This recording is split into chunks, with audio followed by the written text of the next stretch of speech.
Hello दोस्तों, स्वागत है आप सभी का आज की एक और नई वीडियो में। दोस्तों, हम लोग आज पढ़ेंगे सिंधु घाटी सभ्यता और इसको हम लोग प्रोटो हिस्टोरिक एज बोलते हैं। यानी कि इसका जो प्रमाण है, यानी कि लोग लिखने पर जानता था, लिपि तो था मगर इसका लिपि को पढ़ा नहीं किया, हम लोग पढ़ नहीं पाए, तो इसीलिए इसको कहा जाता है आदि ऐतिहासिक काल यानी प्रोटो हिस्टोरिक एज। तो चलिए समझते हैं इसको। तो सिंधु घाटी सभ्यता, और ये भी याद रखना यहाँ पर से पहले नंबर, ये सिंधु घाटी सभ्यता जो है ना, ये सिंधु नदी के तट पर मिला था, इसीलिए इसको सिंधु सभ्यता कहा जाता है। और इसका विकास 2500 से लेकर के 1750 ईस्वी पूर्व तक ये रहा जाता है। और जो सिंधु, अगर आप देखिएगा ना, तो यहाँ पर तो मैप तो नहीं है मगर इसका जो आकार मिलेगा ना आपको, कुछ मतलब इस प्रकार से मिलेगा आपको, यानी त्रिभुजाकार। इसलिए कहा जाता है कि जो सभ्यता का जो आकार था वो त्रिभुजाकार था और ये फैला हुआ था 13 लाख वर्ग किलोमीटर क्षेत्रफल पे। और लगभग साढ़े टोटल मिला के 350 स्थल मिला है, 350, जिसमें से 200 केवल गुजरात में था। 200 कहाँ था? गुजरात में था। ठीक है, अब आगे चलते हैं। और सिंधु सभ्यता विश्व की पहली नगरीय सभ्यता थी, है ना, याद रखिएगा, नगरीय मतलब शहरी। जबकि देखिए, अगर बात करें ना कि पहली विश्व की पहली सभ्यता, तो वो है मेसोपोटामिया। मगर तो वो कैसा सभ्यता था? मेसोपोटामिया वो ग्रामीण सभ्यता था। मगर अगर नगरीय सभ्यता की बात करें तो सिंधु सभ्यता हो गया, जो कि पहली सभ्यता था। तो यहाँ तक ही हो गया। अब आगे हो गया, तो जब भी पूछेगा कि विश्व की पहली नगरीय सभ्यता, तो नगरीय की अगर बात करें, नगर की बात करें, तो आपको बताना है सिंधु सभ्यता। अगर ग्रामीण सभ्यता की बात करें तब ये है ना, अगर सिंपल बोले कि विश्व की पहली सभ्यता तो मेसोपोटामिया हो जाएगा, मेसोपोटामिया। मगर अगर बोल दे कि विश्व की पहली नगरीय सभ्यता तो क्या हो जाएगा? सिंधु सभ्यता। ठीक है ना, आगे चलते हैं। और जो सभ्यता है ये सिंधु सभ्यता, इसके बारे में जानकारी सबसे पहले अगर कोई दिया था तो चार्ल्स मैसन ने दिया था, 1826 ईस्वी में दिया था। बाद में 1853 ईस्वी में उसका नाम था जेम्स कनिंघम। वो 1853 ईस्वी में इसका सर्वेक्षण किया, उसके बारे में जांचा। कौन? कनिंघम जांचा। कब? 1853 में। जानकारी दिया चार्ल्स मैसन ने 1826 ईस्वी में। तब जाके कर्जन 1904 ईस्वी में एक विभाग का स्थापना किया, उसका नाम था पुरातत्व विभाग। और उसका जो महानिदेशक होता है ना, वो बनाया जॉन मार्शल को। और फिर इसी के नेतृत्व में दयाराम साहनी के, मतलब कि दयाराम साहनी क्या किया, इसका खुदाई करवाया। तो याद रखना है कि सिंधु सभ्यता की खुदाई, पहली खुदाई किसने कराया था? दयाराम साहनी ने कराया था। तो इसकी ये हो गया।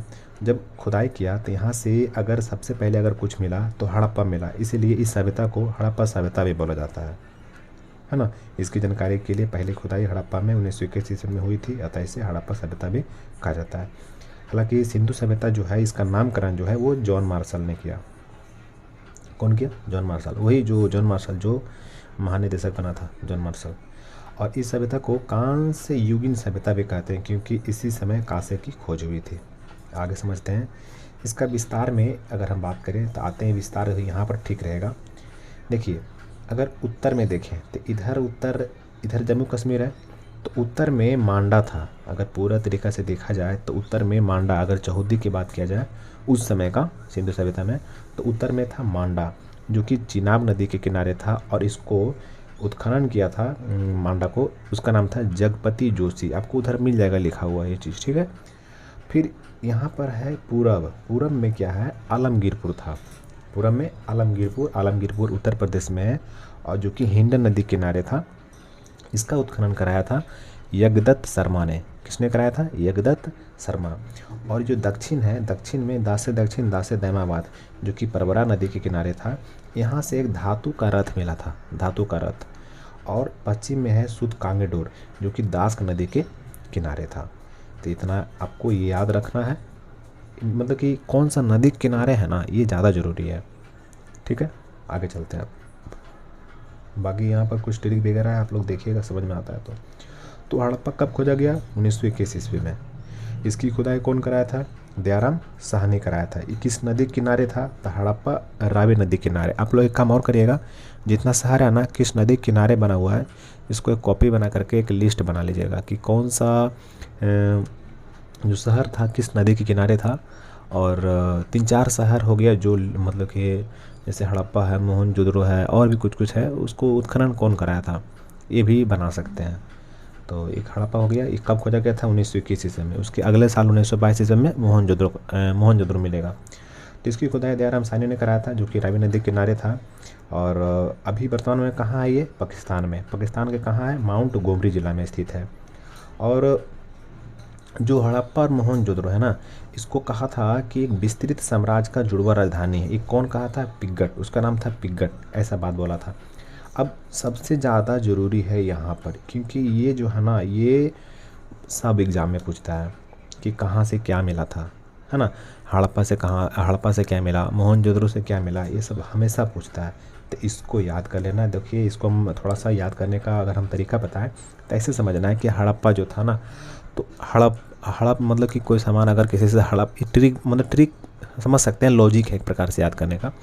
तो किसी से कोई हड़प कर लेता है, गरीब आदमी रहता है, मजदूर वगैरह रहता है, तो उससे कोई आदमी हड़प सकता है। यानी यहाँ गरीब का बात हो रहा है, मजदूर का बात हो रहा है ना, श्रमिक का बात हो रहा है।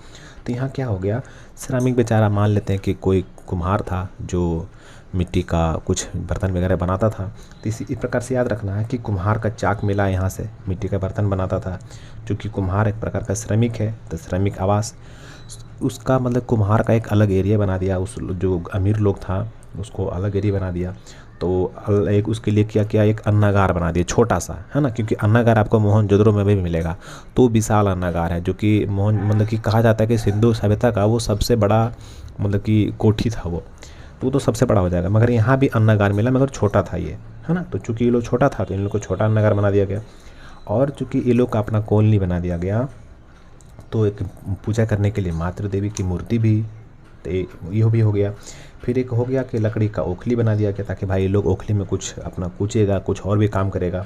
और लकड़ी का ताबूत दे दिया, यार तुम लोग कुछ प्रॉब्लम होगा तो ताबूत लो, है ना। ताबूत मतलब कि अगर किसी का डेथ हुआ, ताबूत में बंद कर देगा।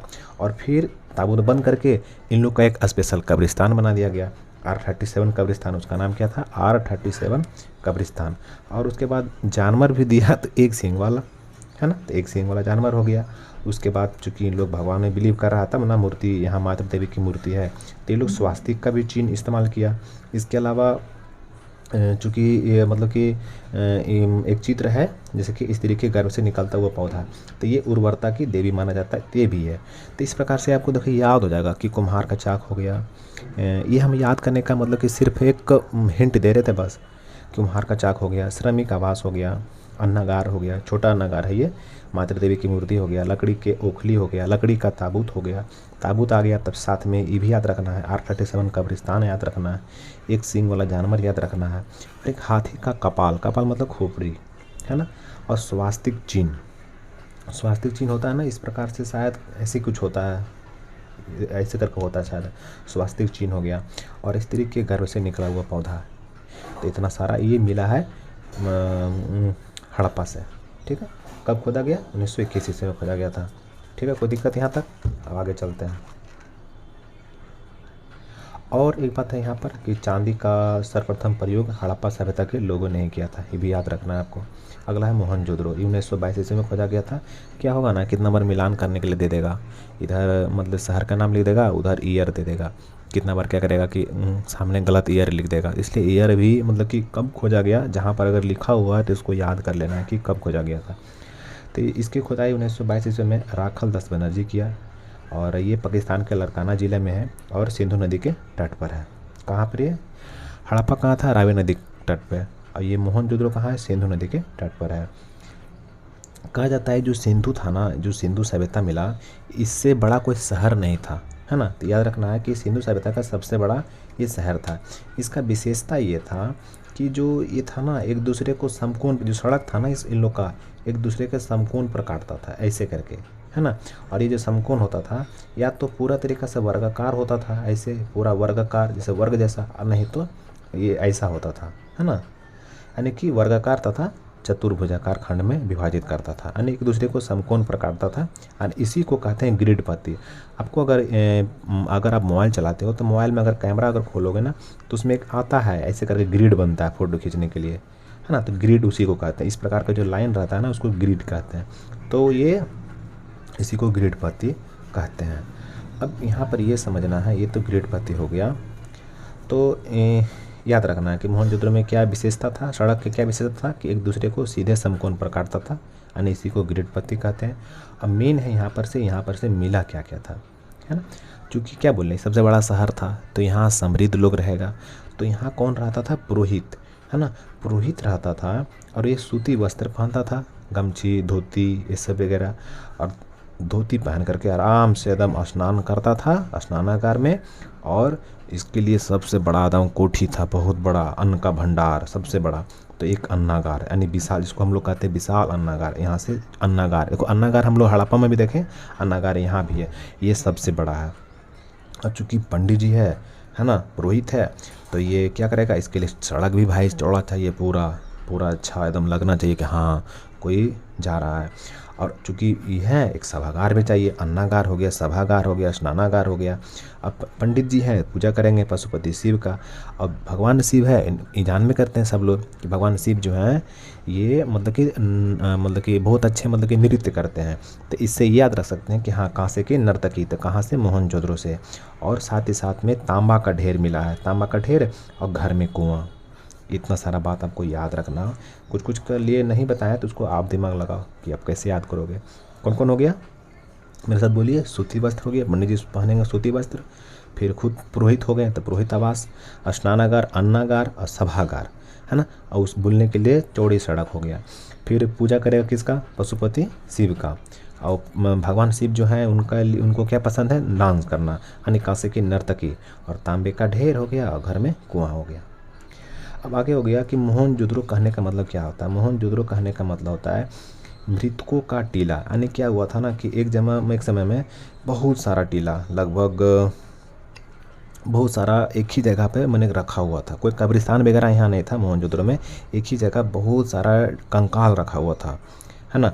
और ये कंकाल जो था क्षतिग्रस्त था, लड़ाई वगैरह हुआ होगा, मगर उस समय में लोहा वगैरह शायद खोजा नहीं गया था, क्योंकि अगर रहता ना तो इस सिंधु सभ्यता में लोहा मिलता जरूर, तलवार मिलता, कुछ मिलता, ऐसा कुछ मिला नहीं। तो मोहनजोदड़ो का अर्थ क्या होता है, मृतकों का टीला। यहाँ से कोई कब्रिस्तान नहीं मिला है, बल्कि एक ही स्थान पर कंकाल का ढेर मिला है। यह कंकाल क्षतिग्रस्त है ना। क्षतिग्रस्त है मतलब कि कोई खुद से क्षतिग्रस्त तो कर नहीं सकता, यानी बाह्य आक्रमण को दर्शाता है। और मोहनजोदड़ो का विशाल अन्नागार सिंधु सभ्यता का सबसे बड़ा भवन या इमारत है। बोल चुके हैं पहले भी कि जो मोहनजोदड़ो है ना, जो अन्नागार है, जो पंडित जी वाला अन्नागार था, ये क्या था, ये विशाल सबसे बड़ा भवन है ये। और सर्वाधिक स्वास्तिक मोहर, देखो उधर स्वास्तिक उधर भी था, उसमें भी पढ़े थे हम लोग कि स्वास्तिक उधर भी था, हम लोग पढ़े थे ना हड़प्पा में, क्या था उसमें स्वास्तिक चिन्ह था, वो स्वास्तिक चिन्ह मिला था। मगर यहाँ क्या मिला, इसमें सर्वाधिक स्वास्तिक मोहर मिला, मोहनजोदड़ो से मिला है, जिसका निर्माण सेल खड़ी से होता था। ये याद रखना है कि किससे निर्माण होता था, सेल खड़ी से। हड़प्पा कब खोजा गया था, 1921 ईस्वी में। मोहनजोदड़ो 1922 ईस्वी में। अब आगे आते हैं सूतकांगेडोर, ये 1927 में खोजा गया था। इसकी खुदाई आर्यनस्टाइन ने किया। किसने किया, आर्यनस्टाइन ने किया था। यह जो है मतलब कि यह जो है पश्चिमी स्थल है, हम बताए थे ना मैप में, यहाँ पर देखे थे, पढ़े थे कि जो उत्तर में था वो कौन था, यहाँ पर ही मांडा, पूरब में क्या था, आलमगीरपुर, इधर क्या था, दैमाबाद, इधर क्या था, सूतकांगेडोर। तो वही ये सूतकांगेडोर जो कि पश्चिम स्थल है, जो कि दास नदी के किनारे। इसके बारे में पहले ही पढ़ चुके हैं, आप लोग इसको रीड कर लीजिएगा। चलिए अब आगे चलते हैं। अब है चन्हुदड़ो। देखिए चन्हुदड़ो है ना, ऐसा लगता है देखने से, इसको पढ़िएगा कि लगेगा जनरली स्पेशल डिज़ाइन किया गया था ना लड़की के लिए, या तो इसको लड़की ही ऑपरेट कर रही थी। क्योंकि देखिए ऐसा चीज़ मिलेगा। पहले नंबर तो इसको खुदाई किसने किया, 1931 में गोपाल मजुमदार ने किया। और ये किया, ये भी जो है ना पाकिस्तान के सिंध नदी के तट पर है। ये चन्हुदड़ो जो है, सिंध याद रखिएगा, चन्हुदड़ो किस नदी के तट पर है, तो सिंध है। चूँकि लड़की जो है यहाँ का ज़्यादा हेड थी, ऐसा मानना है, मतलब कि एक प्रकार का लॉजिक है ये, ऐसा कोई रियल नहीं है, लॉजिक है, मगर ऐसा लगेगा। तो ये जो है मतलब कि सिंधु नदी के तट पर है। सिंधु और हिंदू नाम याद रख सकते हो, सिंधु और हिंदू, इस प्रकार से चन्हुदड़ो के बात आएगा तो। और एकमात्र शहर है जो दुर्ग रहित है, लड़की है जो टीला में जो दुर्ग मतलब दीवार वगैरह होगा या ठेल दी होगी कुछ ऐसा मतलब मजाक है सिर्फ। तो एकमात्र शहर है जो दुर्ग रहित है ना, याद रखना। चन्हुदड़ो जो है खोजा कब गया, 1931 में, पहला नंबर, है ना। और मतलब कि कहाँ है, सिंधु नदी के तट पर स्थित है। एकमात्र शहर है जो दुर्ग रहित है, याद रखना इसको, दुर्ग रहित है। और ये औद्योगिक नगर है है ना। कैसा शहर था ये? औद्योगिक शहर था। यहाँ से वक्राकार ईंटा मिला, मतलब ईंटा को सजा दिया गया था, अलंकृत कर दिया गया, वक्राकार ईंट मिला है। यहाँ से क्या क्या मिला है? देखो, सौंदर्य सामग्री, यानी लड़की का है चीज़, मेकअप का सामान, सौंदर्य सामग्री मिला है यहाँ से। और क्या क्या मिला है यहाँ से? मनका मिला है ना, मनका। फिर गुड़िया, मनका मिला है, गुड़िया मिला है, सुई धागा मिला है, और साथ ही साथ बिल्ली का पीछा करता हुआ कुत्ता का पद चिन्ह, मैंने पैर का चिन्ह, है ना।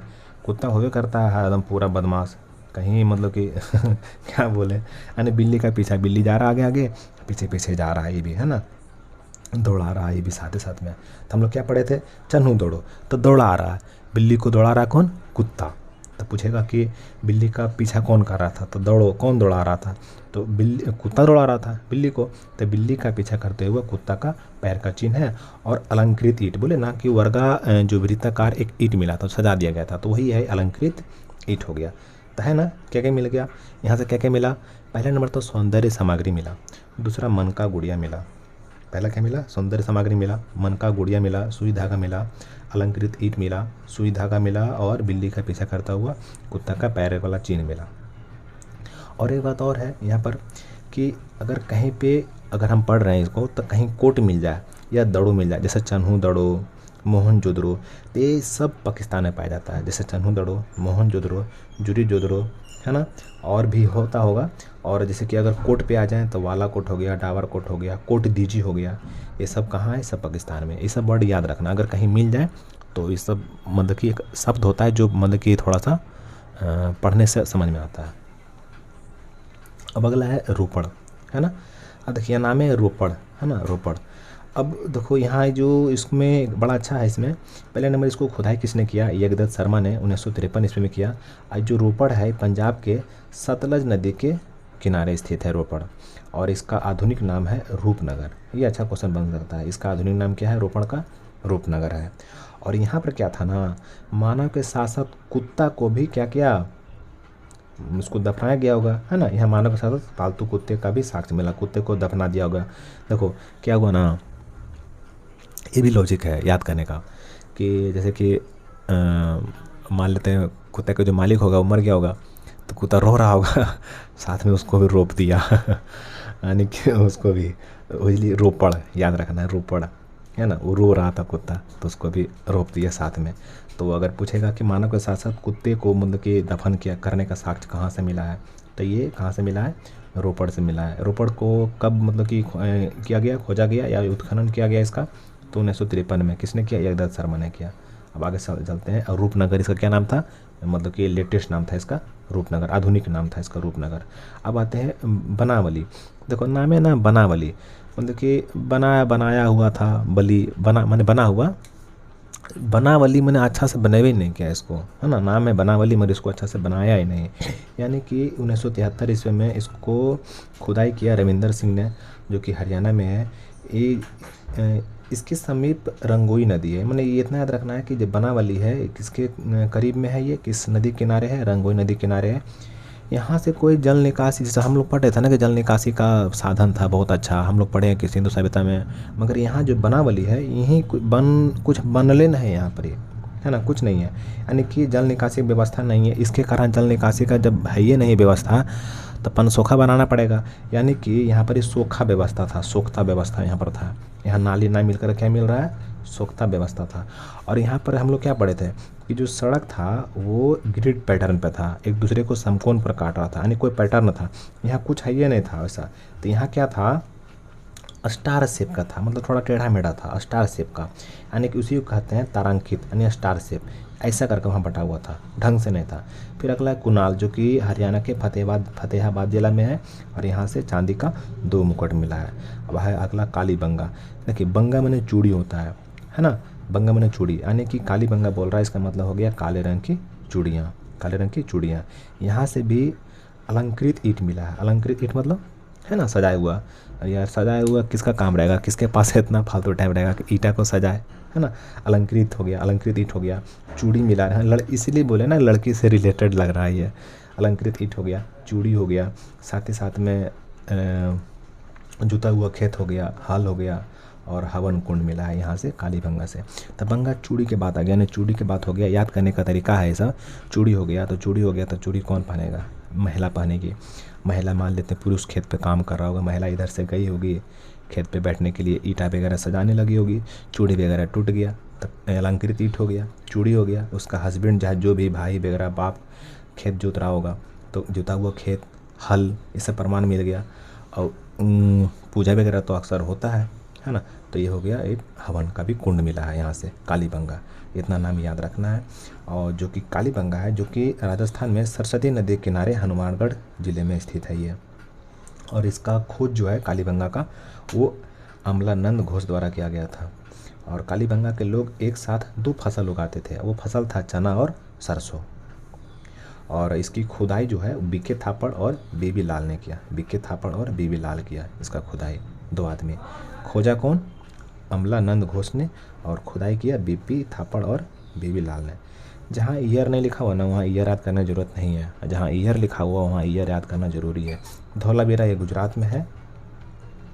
और धौलावीरा जो है, जो कि सिंधु सभ्यता का सबसे बड़ा स्थल है। धौलावीरा जो है ना, देखिए हम लोग वहाँ पर पढ़े थे कि जो मोहनजोदड़ो था, क्या पढ़े थे, वो सिंधु सभ्यता का सबसे बड़ा शहर था।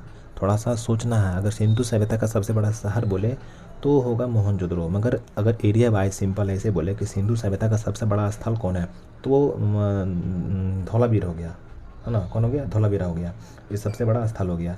और इसकी खुदाई जेपी जोशी ने किया था 1967 में, और फिर से इसका पुनः खुदाई किया गया था रविंदर सिंह बिष्ट द्वारा किया गया था।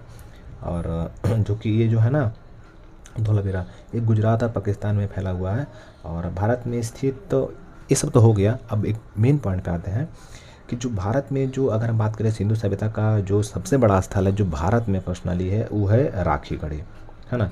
जो कि भारत में स्थित सबसे बड़ा स्थल के बात कर रहा है, स्थल ज़मीन, है ना, सबसे बड़ा स्थल राखीगढ़ी, जो कि कहाँ है? हरियाणा में है। तो इस पॉइंट को याद रखना है। क्या होता है ना, कितना बार कंफ्यूज करके पूछता है। अब आगे देखते हैं सुरकोटदा। ये कहाँ है सुरकोटदा? ये गुजरात में है। इसका खुदाई जगपति जोशी ने कराया था। क्या होगा ना, नाम कन्फ्यूजन करेगा, तो क्या करना है ना कि जो किसका खुदाई कौन कराया है, इसको एक चार्ट बना लेना है, कब खोजा गया है, जिसका ज़रूरी रहेगा उसको लिखना है, कब खोजा गया, एक चार्ट बनाना है, एक में लिखना है जगह का नाम लिखना है, एक तरफ लिखना है कि कब खोजा गया, फिर एक जगह लिखना है किसने खोजा, किसने खुदाई करवाया, ये सब लिख लेना है। इतना याद कर ले, कन्फ्यूजन नहीं होगा इतना करने से। तो सुरकोटदा क्या हो गया? ये कराया था। यहाँ से ना कोटदा सुरकोटदा है, तो यहाँ से घोड़ा का हड्डी मिला है। सुरकोटदा क्या मिला है? घोड़ा का हड्डी मिला है। और यहाँ पर ना मतलब कि कलश समाधान, मतलब कि कलश में रखा गया था, जो सब को होता है ना, कोई देख कर गया होगा तो उसको कलश में रखा था, तो यहाँ से कलश से समाधान मिला है। और यहाँ से छोटा बंदरगाह मिला है सुरकोटदा से। अब आगे लोथल जो है ना, ऐसा रहना है, कोई आदमी लोथ गया मैंने अपना कर्म भोग रहा है वो, यानी कि लोथल जो है वो भोगवा नदी किनारे था। ये इसको खुदाई करवाया था रंगनाथ राव ने। और जो कि लोथल जो है ये अहमदाबाद में है ना, और गुजरात में। ये जो है ना सिंधु सभ्यता का बंदरगाह स्थल था, जो कि बंदरगाह था नहीं, डॉकयार्ड था ये, है ना। तो यहाँ से क्या मिलेगा? डॉकयार्ड मिलेगा, गोदीवाड़ा मिलेगा। अब चूँकि यहाँ जब डॉकयार्ड था नहीं, व्यापार होगा विदेश से, विदेशी, तो यहाँ मिलेगा। तो यहाँ पर से चूँकि व्यापार होगा, तो एक मुहर मिला जो कि फारस का था, यानी फारस की मुहर मिला। तो इससे ही प्रमाण होता है भाई कि विदेशी व्यापार होता था। फिर चूँकि विदेशी व्यापार होगा तब कुछ बेचेगा, कुछ खरीदेगा, तब मापतौल का भी सामान मिला। अब चूँकि विदेशी आएगा या हम लोग जाएंगे, तो हमको डायरेक्शन दिखाने वाला कोई चीज़ चाहिए, यानी दिशा मापक यंत्र भी मिला यहाँ से।